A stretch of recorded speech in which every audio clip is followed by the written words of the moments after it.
So LeBron James has not played this year. He will not reportedly go on the Lakers' 5-game road trip. He's got a sciatica issue. That's a nerve in the lower back, and also where Napoleon was exiled to, sciatica. So my least favorite quality in men is high maintenance and neediness. And I'm not saying LeBron's doing that, but there's some supposition that LeBron has his feeling hurt. Oh, I'm hurt. Oh, my neck, my back, my neck and my back. Oh. The NBA just dropped a ratings bombshell that has everybody stunned. Viewership is exploding, hitting heights we haven't seen since 2010. But the real shocker, the so-called king is nowhere in sight, and the numbers make it very clear what that means. The league released its official viewership data covering the first 2 full weeks of the season, and the results are unbelievable. Ratings are up 92% compared to last year. Yes, 92%. That's not a typo. That's not a rounding error. That's a tidal wave of fans coming back to the sport. You have to understand how bad things had gotten to appreciate just how massive this turnaround is. Last season, national broadcast games averaged only 1.53 million viewers. The year before, 1.56 million. Year after year, the numbers kept sinking. And here's where it got truly embarrassing: the WNBA was pulling 1.2 million viewers per game. When your ratings start bumping elbows with a league that earns a fraction of the exposure, the alarm bells aren't just ringing deafening. But this season, everything flipped overnight. Opening night pulled in 5.61 million viewers. The biggest opening night since Kobe Bryant was still dominating the league in 2010. Those are numbers the NBA Finals have struggled to reach lately. Something clearly changed. The game suddenly feels alive again, more intense, more unpredictable, more competitive. So what exactly is different? Well, there's one massive absence nobody wants to say out loud.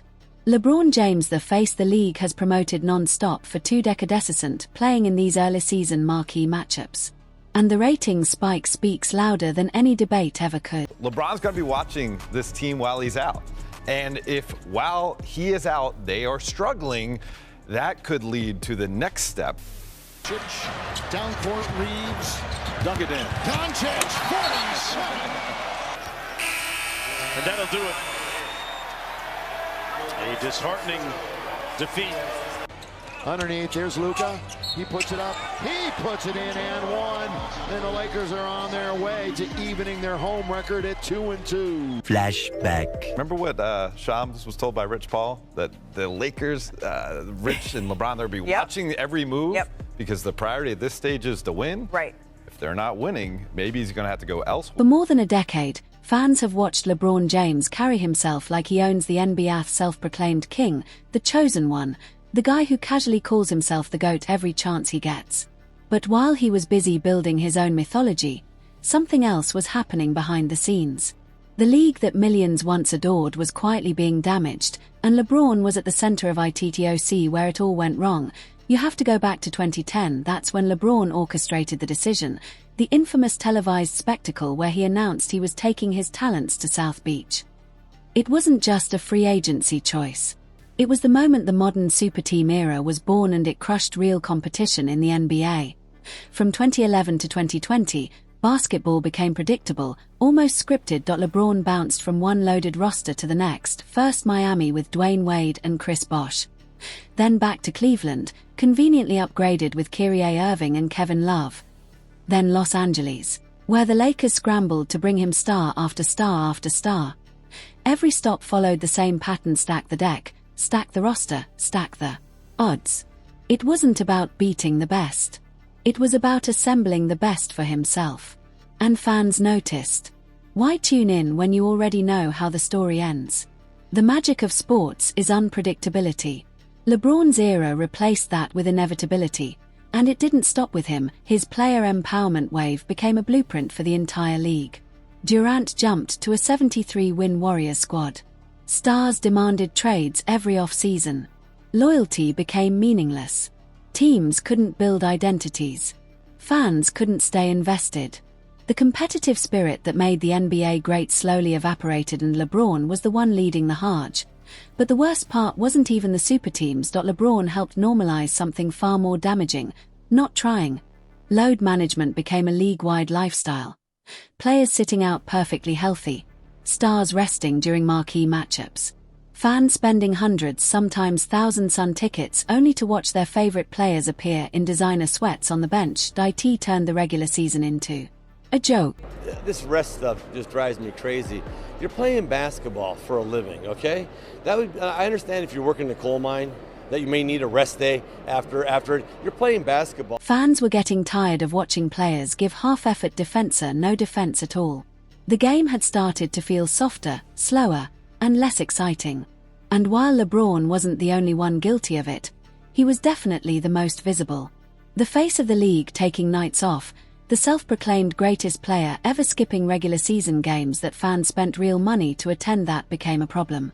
And even when he suited up, the defensive intensity just wasn't on the same level as the generations that came before him. What do you think of when you hear the term load management thrown around?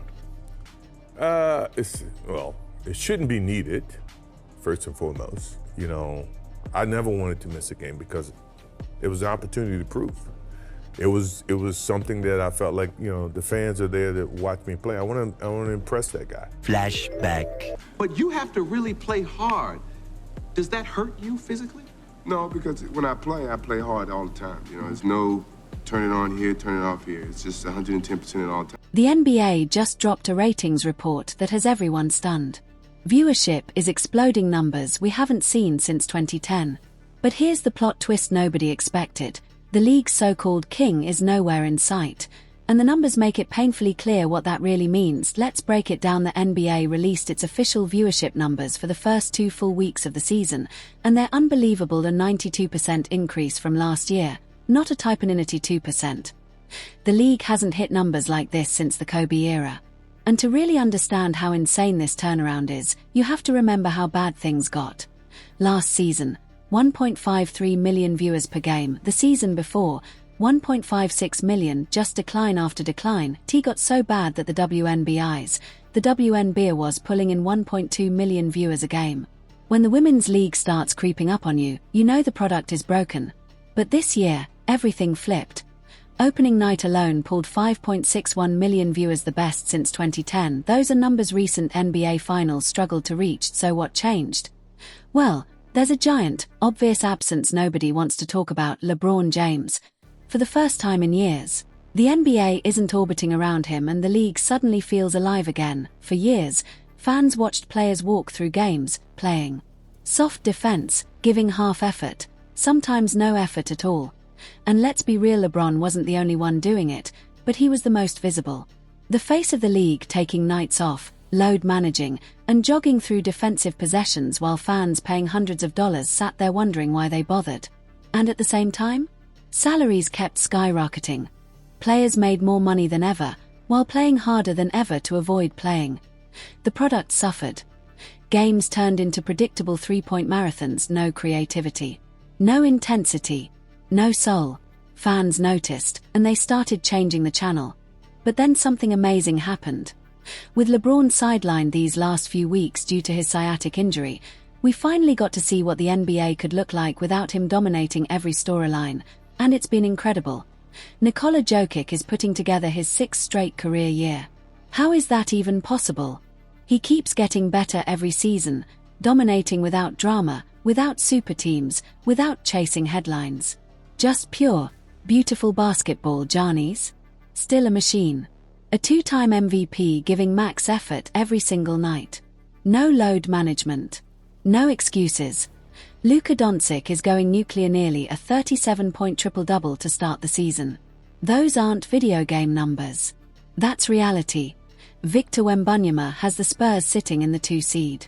A 20-year-old dragging a historic franchise back into relevance. The Thunder won 68 games last season and are already 11-1.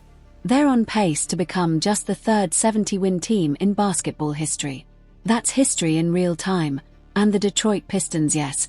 The Pistons are 9-2 behind Cade Cunningham and leading the East. Detroit hasn't been relevant in forever, and suddenly they're one of the best stories in the league. Everywhere you look, there's a new storyline. Fresh energy, real competition. actual excitement. And all of it is happening while the NBA is finally out of LeBron's shadow. But here's the part that really hurts for LeBron fans. The Lakers are thriving without him. They're 8-3 with LeBron out. They're 4th in the West. And they're playing the best basketball they've played in years. Austin Reeves has erupted 31 points and 9 assists per game. He finally looks like the star some people believed he could be when he's not stuck standing in the corner waiting for LeBron to decide if he wants to pass. The team actually moves the ball. They have rhythm, they have energy. They look like a real basketball team again. But the good times may not last. LeBron is reportedly close to returning. He's been practicing with the Lakers' G League affiliate, gearing up for a comeback any day now, and the real question becomes, what happens when he returns? Because history tells us exactly what to expect. The ball is going to stick in his hands again. The offense will slow down. Spacing collapses. Predictability returns. And Bronny, who should be in the G League developing, will get dragged back into NBA minutes to satisfy the father-son storyline. And speaking of forced storylines, let's talk about Adam Silver. For years, he pushed LeBron as the face of the NBA marketing campaign. Every primetime slot, every narrative shoved LeBron to the front whether fans wanted it or not. Even as ratings tanked, Silver kept doubling down, but recently, something interesting happened. Silver was asked who the GOAT is. His answer, Michael Jordan. Then he joked, "Don't tell LeBron I said that." That tiny joke revealed everything. Even the commissioner knows the truth. He knows the GOAT debate was manufactured for clicks. And he knows the league's obsession with LeBron hurt the product. He also admitted he won't crown the next face of the league the way they crowned LeBron. Translation: we messed up. Players have called out the favoritism too.